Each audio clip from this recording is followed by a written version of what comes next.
Praxeology versus Precedent. She cited case law. You invoked Rollo. I owe the red pill a lot, not because it saved me, but because it cracked open the damn lie. Long before I ever found Rollo or lurked on the Reddit forums, back when it was still the front lines of RP theory, I was already drowning in a life that I felt clueless about. I'd done everything the way I was told: get married, be the provider, loyal to a fault, dragging myself to therapy hoping it'd fix things. And when it all inevitably imploded, I figured the answer was to be even more of the man she already didn't want. More vulnerable, more patient, better communicator, more agreeable. But all it got me was a Vegas residency spot in family court, more nights without my kid, and more bills from a therapist who nodded lots when I spoke, but revealed nothing groundbreaking. The RP gave me language, the same way accounting did when I became a CPA. I'd be moving through patterns I fully didn't understand until someone finally gave me the terminology.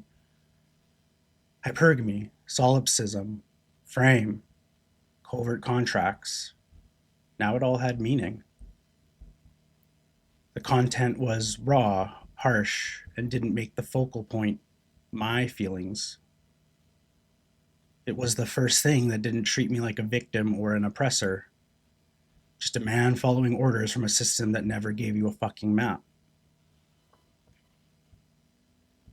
Most men find it too late. And by the time you realize what's going on, you've probably already signed the marriage certificate, maybe popped out a kid or two. The advice to spin plates or next her doesn't quite hold the same power when your 6-year-old is crying on FaceTime and asking why mommy says you're sick. It's easy to tell men to walk till you realize walking means losing your kid. Only if being a father is still the goal. Better beta, but still lost in court. The better beta divorce strategy gave me a solid starting point. It was the first time I saw a post-divorce strategy laid out in masculine terms that didn't involve begging, therapy, or pretending everything was fine. It snapped me out of that just be civil coma and reminded me that custody isn't about fairness, it's about leverage and perception. But even the better beta has its limits. It focuses on minimizing damage, not reclaiming ground. And what if you're ready to do more than just survive? What if you still want to lead, document, and make your case stick? That's where the playbook ended. I didn't just need a post-divorce strategy, I needed a full operating system. One that went beyond boundaries and basic checklists. One built for action, not just avoidance. Sidebar versus subpoena. Let's start with frame. The RP tells you it's the ability to shape your reality and maintain control, even when others push against it. That's the lesson from Michael's story. You hold frame not by changing your conditions, but by refusing to be defined by them. Sounds noble, stoic even. A man with frame leads. He doesn't chase, doesn't explain, doesn't apologize. In RP circles, frame is your shield. In court, it's evidence for the other side. Judges aren't grading your inner peace, they're looking for patterns. And what gets praised in praxeology often gets labeled as inflexibility or poor communication in family law. The stronger your frame looks on paper, the easier it is for them to call it control. Same goes for mental point of origin. The whole idea is to put yourself first. Make decisions from your core values and stop deferring to others. It's a powerful shift when you've been raised to pedestalize women or live as a type 2 captain to please a wife who no longer respects you. But again, MPO for fathers comes with different constraints. You can't make every decision as a lone wolf now. When your kid's school calls and your ex refuses to answer her phone, your MPO doesn't get to be not my problem. You show up because, well, no one else will. You burn your lunch break on emergency pickups. You pay for therapy she won't reimburse. You move closer to her neighborhood so you can actually see your kid during the week. That's not weakness. That's what fatherhood requires. There's no moral high ground in pretending you don't care about consequences when you do. Covert contracts landed like a gut punch right in the solar plexus. I built my marriage on them without even knowing it. If I support her dreams, she'll appreciate me. If I go to therapy, she'll stay. If I put family first, she'll stop resenting me. The RP was right to effing nuke that kind of thinking. But what it misses is that you're still vulnerable to covert contracts even after divorce. You think, if I stay calm, the court will see I'm the stable one. If I don't fight back, she'll stop attacking. If I just comply, she'll ease up. These are covert contracts with the actual system itself. You're still hoping that a good behavior will be rewarded. It just trains them to expect your silence. The problem isn't that the RP is wrong, it's that it's touched upon but incomplete. So I put together a better translational guide, one that doesn't self-implode when the judge walks in. Sidebar to courtroom translation grid. Red pill theory to custody-ready equivalent. This isn't a glossary. It's more of a thinking tool. So use this to map where the sidebar starts to break down in situ. These aren't one-to-one definitions. They're more of a reference point to help you reframe how RP theory actually holds up or how it doesn't. Frame translated to position. Legally defensible leadership. Mental point of origin can be translated to custodial clarity. Decisions driven by parental priority, not the ego. Covert contracts can be seen more as like systemic compliance, expecting fairness from an unfair system. Amused Mastery translates to strategic composure, unreactive but documented. Spinning plates, schedule vetting, filtering woman based on parenting logistics, outcome independence can be more described as outcome ownership. Don't detach, take control.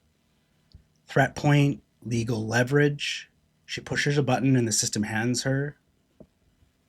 Sexual market value can be seen as in the custody as court value, what actually matters in court. Betting can be seen as custody filter. Does she add risk or remove it? Alpha beta dynamics, court presence, predictable, principled, and provable. And then finally, solipsism. It translates to narrative weaponization.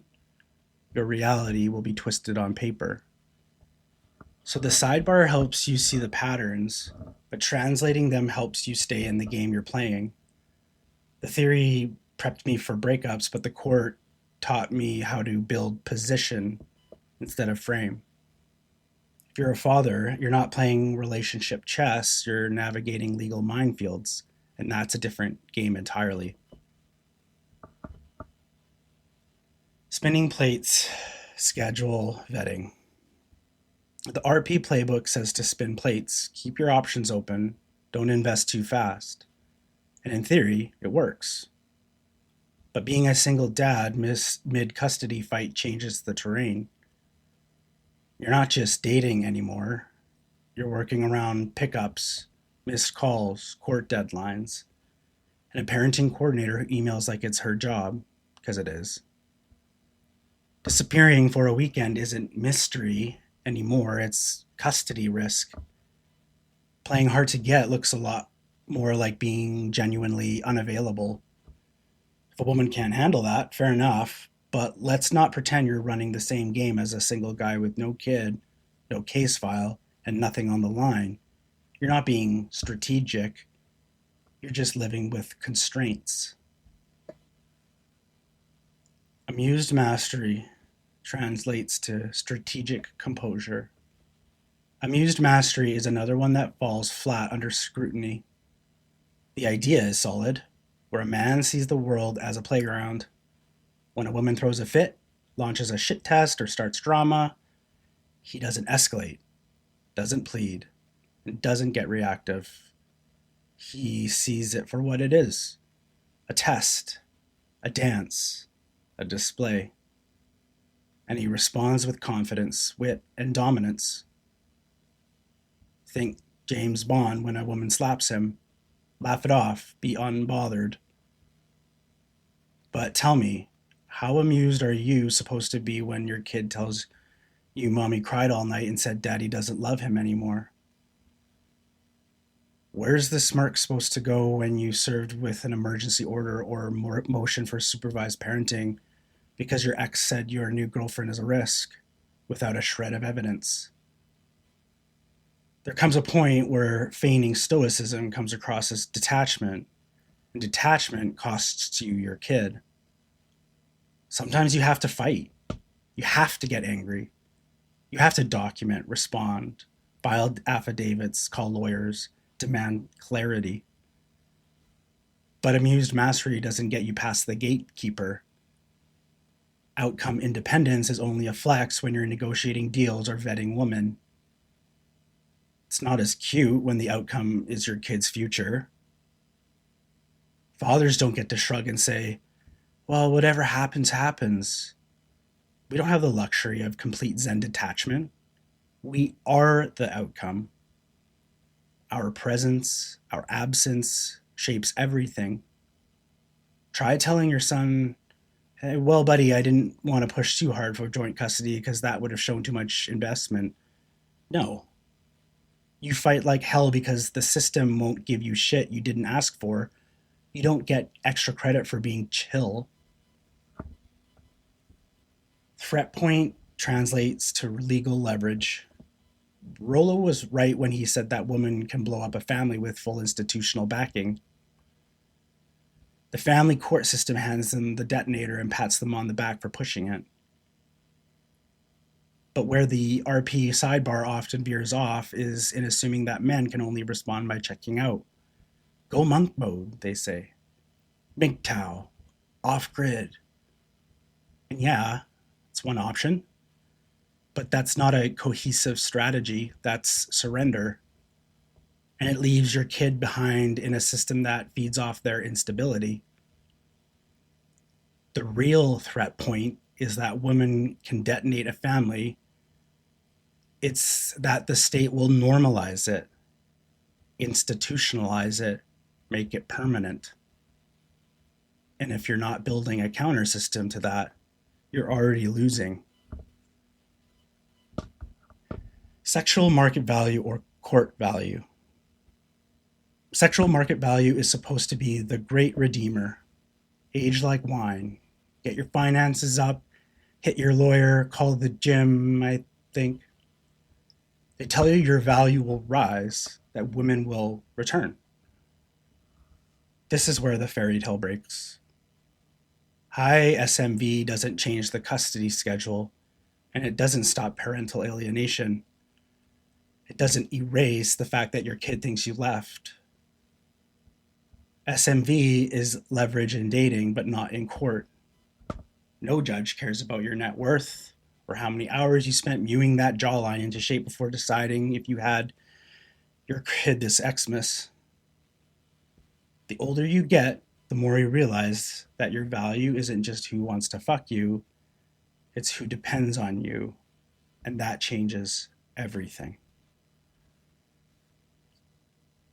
Understanding does not equal operating. The sidebar gave me clarity, but court gave me consequences. That's when I stopped quoting theory and started focusing more on structure. I started building the tactical fatherhood system. What I built wasn't some grand theory, it was more like a field tested operating system. I took the pieces that worked, the brutal honesty, the rejection of comforting lies, the insistence on personal responsibility, and cut all the theatrics and pageantry. I stopped waiting for the system to be fair and started building something of my own. I realized memory wasn't enough, so I built systems. Drop offs got logged, conversations documented, missed calls noted with time and context, not because I wanted to be petty, but because credibility lives in consistency. In court, your truth isn't what happened, it's what you can prove. I stopped trying to win in court with good behavior. I started playing the real game. Evidence, patterns, strategy, leaned into structure and routine. I quit waiting to be granted fatherhood like a favor. I claimed it where it counted. On forms, in filings, in every line of the record. I got stronger by facing down the system with grit and order, by writing down what mattered. I didn't scrap the red pill, I adapted it. For the dads who don't get to check out or hit reset, just show up and keep moving. Not a comeback, a countermeasure. This isn't a call to toss the sidebar. It's a call to translate into something that makes sense when your ex just filed the Form 8 and your name's getting dragged through affidavit hell. It's for the guys who've hit the wall and aren't looking to just quote sidebar praxeology, you're trying to survive it. Frame still matters. So does mental point of origin. But so does not being a pussy. But if you're quoting the sidebar from the safety of a Reddit thread while she's filing for supervised access, you're already way out to lunch. You need new terms, new habits, a new way to stack your day, track your battles, build a life your son can actually look up to, even if the judge doesn't give a flying fuck. And that's what I built. And hopefully you can get some use out of it too. The operational model versus the sidebar model. The red pill gave us mental models for sex and relationships, but stops cold at the courthouse steps. What I needed wasn't just frame, it was position. Not just amused mastery, but strategic composure. Not outcome independence, outcome ownership. Red pill theory taught me how to lead. Family court forced me to command. That's where the tactical fatherhood came in. A model of operational masculinity, rooted in rhythm, driven by receipts, proven in court, built for clarity, not cope. I built a better system, not for clicks, but for court. I created the budget reset tool, which is live right now. And so this is where I recommend you start, at tacticalfatherhood.net. This is your entry point, built to track income, expenses, child support payments, alimony payments against your budget. The full system I built, the physical field manual, handbook, digital templates, command whiteboard, it's coming together and is nearly ready.